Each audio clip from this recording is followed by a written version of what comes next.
Jerry, I'm the greatest fighter that ever stepped foot in the ring. More money will be lost that night. This will be the biggest upset in the century of all boxing.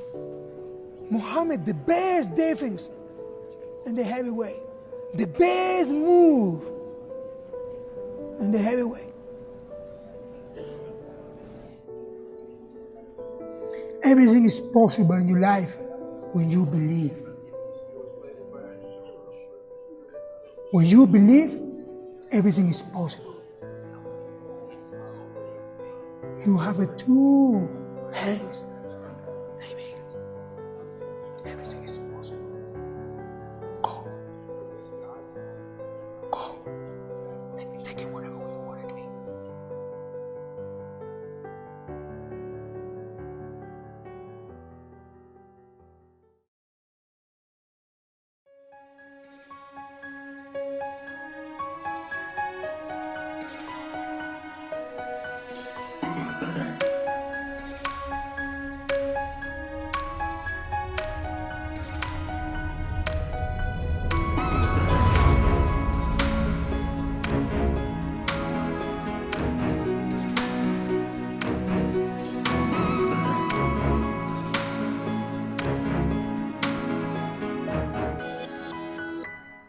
My name is Oche Charles Edache, and I'm a mixed martial artist.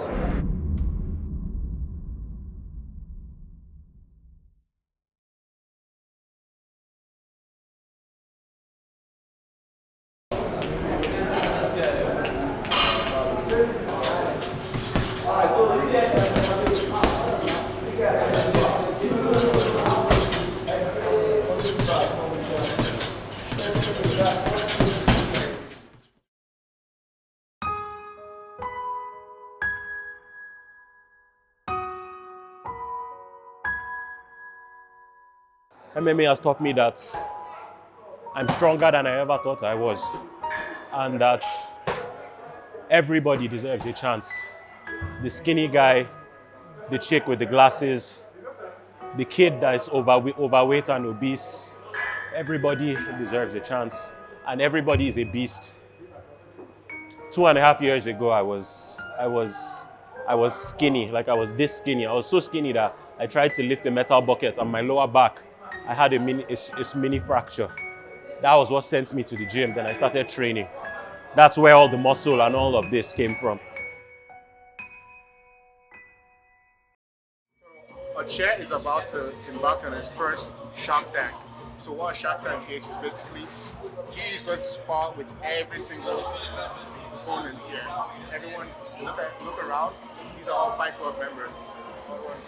So he's going to spar with every one of them. 5 minutes sparring round. He only gets 1 minute break in each round. And that's what I'm about to start with. So he doesn't know what they're bringing. So he doesn't know if this guy is coming with MMA, if he's coming with boxing, coming with wrestling, whatever. So but for now, he doesn't know this, but he's coming with boxing.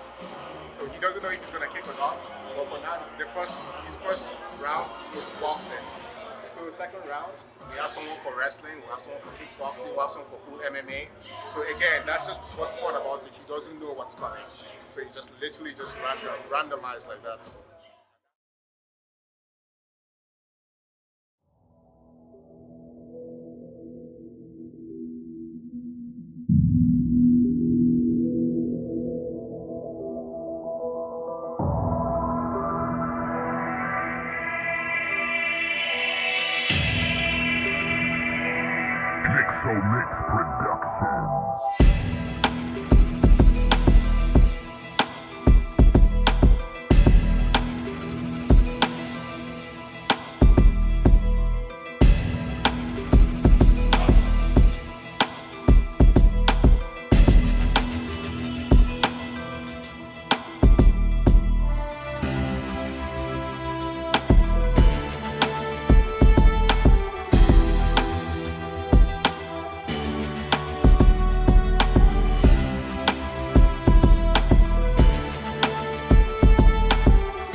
for me, mixed martial arts, or rather martial arts, have been an interest since I was a kid.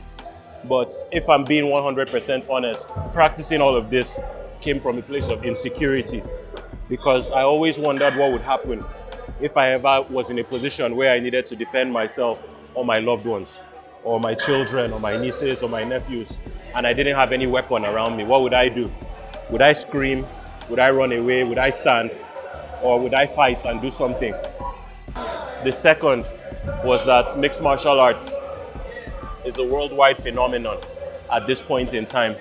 It's the world's largest sport, and in my opinion, is the hardest sport you can ever compete in.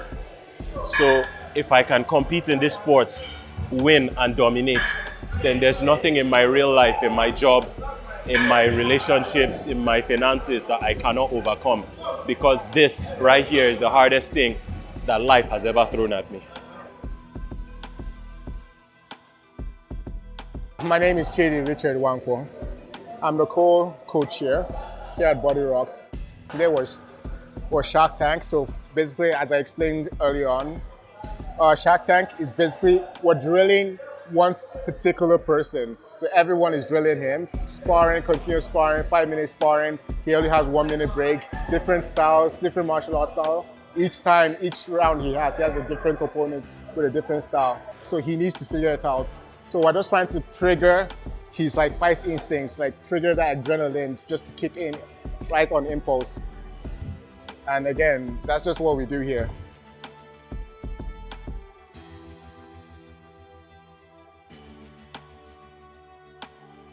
See, MMA to me is a culture. It's more than just a different martial arts style. To me, it's a culture, it's a way of life.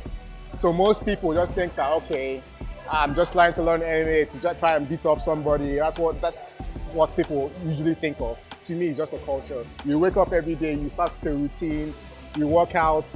To me, that's my own routine. I come here, practice. It's more than just beating up or trying to learn self-defense.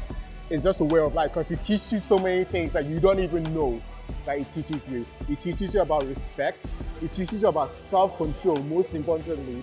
Because you think that, okay, because we learn how to fight, it doesn't mean that you start causing trouble the next, any instant you get, any situation you get into, you want to lead into fights. That's not how it actually works here. Because again, we teach restraints. Yeah, that's the most important thing we teach here.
thing that most people don't know about MMA is that MMA is actually safer than boxing, funny enough. It's actually, because people are like, oh, okay, there's less padding in the gloves, and they kick, or you can do all this other thing, choking, but funny enough, it's actually safer than boxing.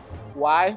Because in boxing, you're getting continuous punches to the head, 12 rounds, continuous punches to the head, sometimes body, constantly.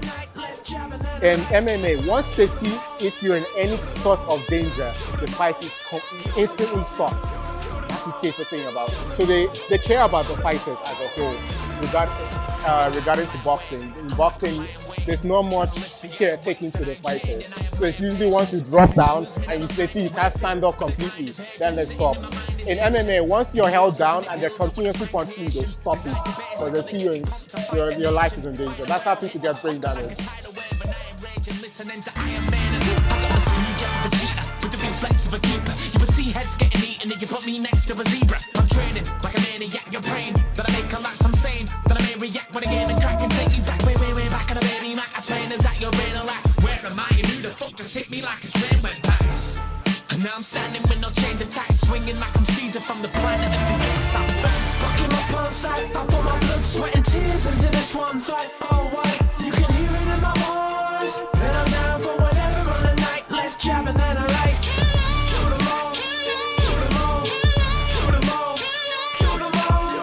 Kill them all. Kill them all. Kill them all. I'm bigger than army, swinging an arm, and it'd be hard to mimic. I'm giving you harness, figuring jars. Look at the cards, I always win it. I get in the ring. Now you're looking retarded with it, so how's the fucking wheelchair? I should call you Timmy, pardon me, man, I'm partying. Could you buy the ticket and now the number one's about to hit your head? And I don't mean like a barber did it. I'm sicker than the metal tank equipped with a mass. Sitting on the back of it, could probably sack, dripping and giving in gas. But I see those evil people, half of the game ain't even legal. You can't take that away from me, no like that ring, make you see no smeagol. We zoom in a black top card after we feed them diesel. Then down to your house with a baseball bat, then how we beat this weasel. I don't fear no man, baby face but a big old man. Talking about you're gonna take off, but you would never land that Peter Pan. Cause when I get money, you better be gone, your head will be 7 up, you slow. Fucking up on sight, I put my blood, sweat and tears into this one fight. Oh, why? You can hear it in my voice. Then I'm down for whatever on the night. Left jab and then a right. Kill them all. Kill them all. Kill them all. Kill them all. Kill them all. Kill them all. Kill them all. Right now, it has to be Israel Adesanya, aka the last style bender. Israel was a boxer. He fought boxing, got a couple of titles in boxing, became a kickboxer, fought for the title in Glory Kickboxing, then went to the UFC and started doing mixed martial arts. And now he's the middleweight champion in the UFC's middleweight division. I love his personality, everything about him. He's a nerd. He watches anime like I do. He reads comic books. He's so freaking cool. The guy is everything, man. Like Israel is my inspiration. That's who I would like to fight like if I could ever get that good. Honestly, myself. I inspire myself. That's just the honest truth. But if you're going into other previous MMA fighters, people like Israel Adesanya, that's the guy we have here. He's a Nigerian MMA fighter as well, but he's a UFC champion. So if for like current UFC fighters, this is the guy that inspires me. But ultimately, I inspire myself because, again, I wanted to go into this. I didn't want to go into this for anyone. I didn't want to do it for to impress anyone. I want to do it for myself, to prove to myself that, see, I'm not afraid of anyone or anything. People are just normal people. But human beings are human beings like me. So I don't need to be physically scared of anyone. I need to learn how to take care of myself.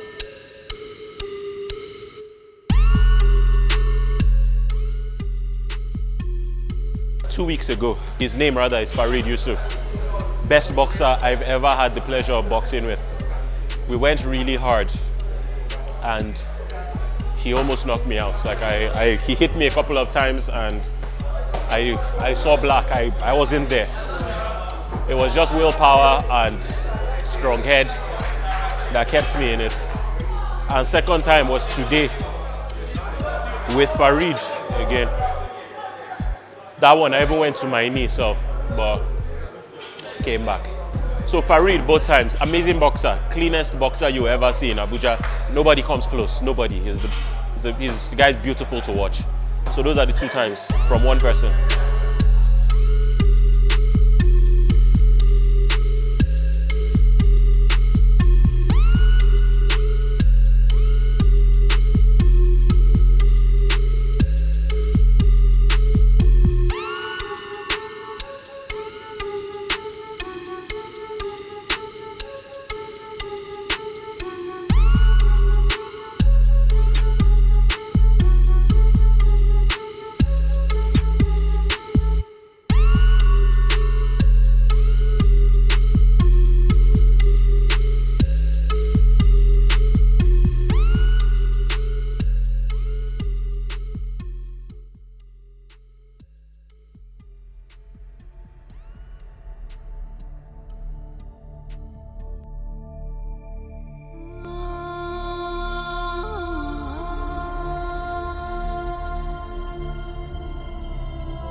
The separation of talent and skill is one of the greatest misunderstood concepts for people who are trying to excel, who have dreams that want to do things. Talent you have naturally. Skill is only developed by hours and hours and hours of beating on your craft. Let me tell you something you already know. The world ain't all sunshine and rainbows. It's a very mean and nasty place, and I don't care how tough you are, it will beat you to your knees and keep you there permanently if you let it. You, me, or nobody is gonna hit as hard as life. But it ain't about how hard you hit. It's about how hard you can get hit and keep moving forward. How much you can take and keep moving forward. That's how winning is done.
When you step in that cage, you are not, something inside you has to die.